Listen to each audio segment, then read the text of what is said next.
What's up guys, welcome back to interesting. Major Gaurav Arya sir की video है जिसका title काफी इंटरेस्टिंग है। पीएम मोदी ने वो कर दिया जिससे चीन को लगी मिर्ची। ओ भैया, चीन को लगी है मिर्ची, तगड़ी मिर्ची लगी। कुछ तो तगड़ा ही किया है मोदी जी ने, तो देखते हैं। और गौरव आर्य सर के थग लाइफ मूवमेंट्स भी होंगे वीडियो के अंदर, तो करते हैं लाइक। चाहे तो प्लीज सब्सक्राइब। 1 2 3 let's go.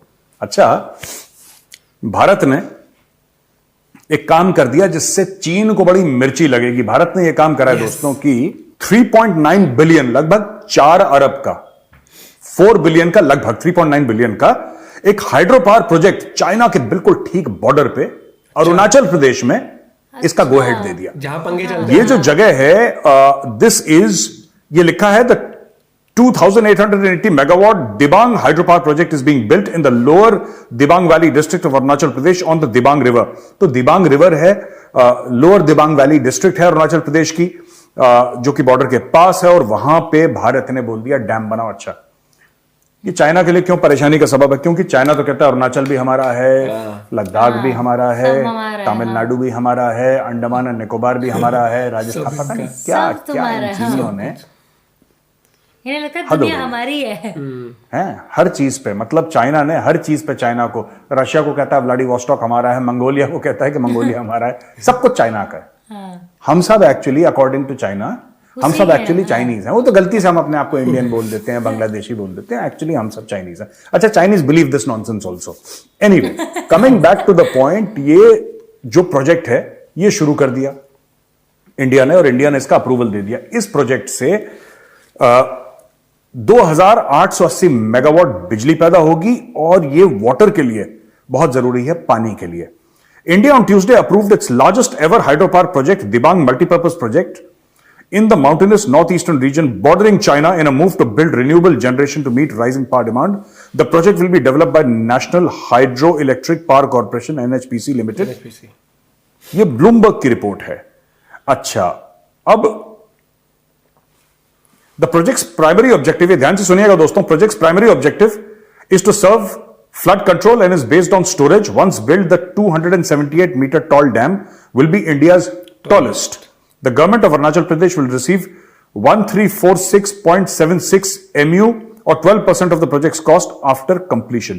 यानी कि स्टेट जो है अरुणाचल, उसका भी ध्यान रखा गया है और बाकी लोगों का भी ध्यान रखा गया है। चाइनीज इससे बहुत खफा होंगे। अरुणाचल प्रदेश में भैया हमारा कोई मंत्री चला जाए, प्रधानमंत्री चला जाए, राष्ट्रपति चला जाए, तो चाइनीज वहां से प्रोटेस्ट करते हैं, क्यों आ गए, क्यों आ गए, हमारी जमीन है। मैं आपको बता रहा हूं, ये ऐसे पागल लोग हैं, वहां पे भी प्रोटेस्ट करते हैं।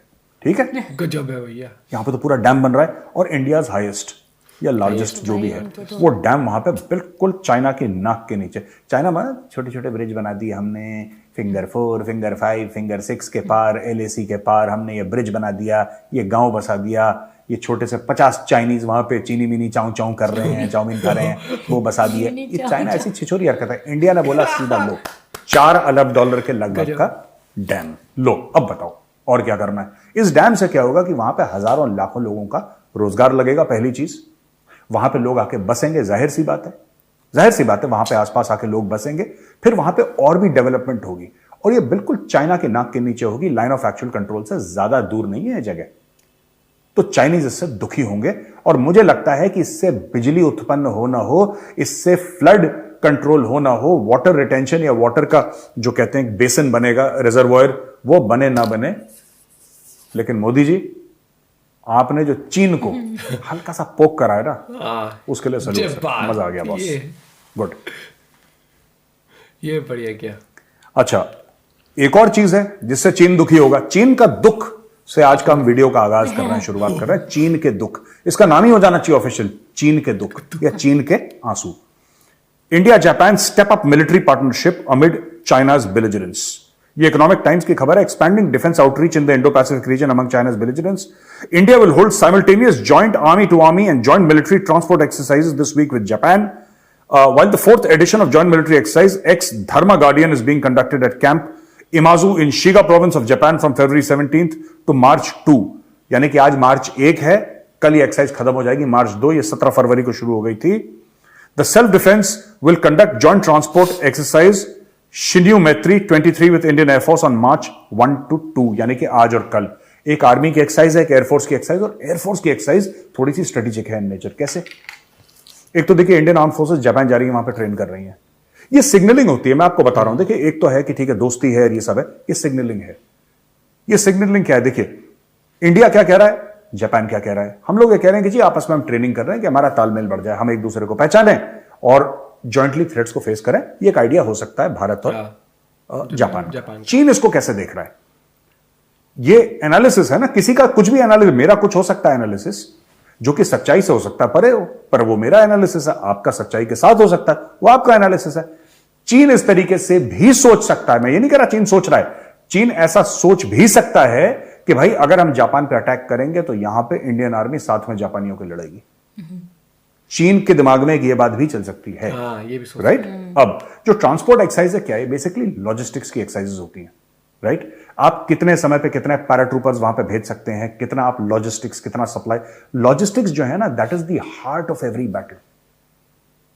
ये जो काफी यंगस्टर्स हैं जो अपने डीपी पे बलिदान का बैच बनाते हैं ना, अच्छी बात है कि you are fans of special forces, अच्छी बात है, एलीट ऑफ द एलीट है इंडियन आर्मी के। लेकिन मैं आपको बात बताऊं, मैं इन्फेंट्री का हूं, चाहे मैं इन्फेंट्री का हूं, राइट, चाहे कोई स्पेशल फोर्सेस का है, चाहे आर्मर्ड कोर का है, चाहे आर्टिलरी का है, किसी मर्जी का हो, बिना लॉजिस्टिक्स के ना कोई नहीं लड़ सकता।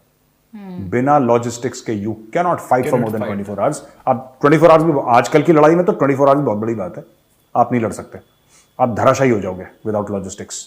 Logistics is the key. और ये जो चीज है ना, इसमें काफी बड़ी चीज है। ये ट्रांसपोर्ट की जब बात करी ना, it is also about building up logistics. लड़ाई में हम सप्लाई कैसे करेंगे अपने सोल्जर्स को, एम्युनिशन का सप्लाई होता है, फूड का होता है, आपके लोगों को चोट लगती है या अनफॉर्चुनेटली डेथ हो जाती है किसी की, हजार चीजें हैं। ये तो मैंने एक दो चीजें बताई हैं, हजार चीजें लॉजिस्टिक्स में, फ्यूल के बारे में, एम्युनिशन के बारे में, you know weapons, degradation of weapon हो जाते हैं, वेपन में ब्रेकडाउन हो जाता है, नए वेपन्स भेजना, हजारों चीजें। देयर आर 1000 डिफरेंट सिनेरियोज जिसको ये लोग प्रैक्टिस करेंगे।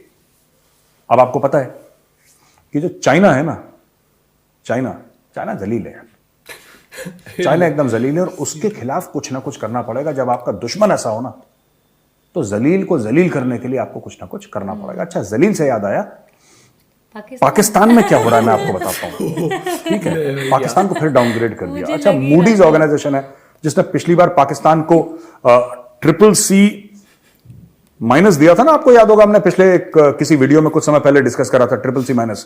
उसने अब, और मुझे नहीं पता था कि CCC- के भी नीचे एक चीज होती है, जो हमारे पाकिस्तानी भाई हैं वो एक लेवल और नीचे आ गए, वो आ गए हैं अब CAA3 पे। कौन से लेवल पर आ गए? CAA3। Moody's Investor Service Tuesday slashed Pakistan's sovereign credit rating to CAA3 amid critical loan talks with the International Monetary Fund, arguing that the worsening liquidity situation was significantly raising default risks. अच्छा, इनका ख्वाजा आसिफ तो कहते हैं जी default कर गए, bankrupt हैं। अब ये पता नहीं कौन, अलग अलग लोग अलग अलग चीज कह रहे हैं, लेकिन मूडीज जो कि बड़ा एक कंजर्वेटिव किस्म की एजेंसी है, वो अगर उनके पास 100 रुपए होंगे तो कहेंगे नहीं जाओ हमारे पास 85 हैं, उस टाइप के मूडीज, वेरी वेरी कंजर्वेटिव। वो कहते हैं कि जी पाकिस्तान का बज गया ढोल, बीच बजरिया खुल गई पोल। The decision to downgrade the ratings is driven by Moody's assessment that Pakistan's increasingly fragile liquidity and external position significantly raises default risk to a level consistent with CAA3 rating. The downgrade to CAA3 from CAA1, अच्छा ये CAA1 था पहले, rating also applies to the backed foreign currency unsecured rating for the Pakistan Global Sukuk Program Company Limited. The associate payment obligations are in Moody's view direct obligations of the government of Pakistan. अच्छा जी, basically अगर मैं आपको शुद्ध हिंदी में समझाऊं तो पाकिस्तान ने जो कमिटमेंट्स करे हैं, बॉन्ड देके, सुकूक बॉन्ड्स देके या कुछ भी देके, पाकिस्तान के पास वो पैसा नहीं है कि उन बॉन्ड्स का, जब वो बॉन्ड्स जो है वो फ्रुक्टिफाई करेंगे, या वो जिसको हिंदी में कहते हैं ना भुनेंगे जब वो, ठीक है, तो भुनने के बाद उनका क्या होगा, ये पाकिस्तान के पास अब इतना मादा नहीं रहा है। गाइज, सबसे पहली बात तो बहुत बड़े डिसीजन पीएम मोदी जी का, कि जो जहां पर चाइना हर बार, वो आपने देखा ही है, वहां पर LAC के वहां पर ड्रामे करता रहता है। हाँ। मोदी जी ने कहा सुनो मेरी बात, तुम क्या, तो तुम्हारा क्या हक दिखाते हैं, क्या होता है, ये है हमारा देश, ये है मेरी धरती, और यहाँ पर बनेगा डैम, यहाँ बनेगी बिजली, और यहाँ बनेगा रोजगार, तुम्हारी नाक के नीचे करेंगे, नाक में कर देंगे दम, तुम्हारी बस की हो तो तुम रोक सको तो रोक लेना। ये चीज होता है। और ये होता है कि भैया देखो डेवलपमेंट भी है, और आगे वाले को खुली चुनौती देना, सुन बहुत तो कहते हैं ड्रामा, तू छोटी मोटी चीजें करता होगा, हम करते हैं बड़े धमाके।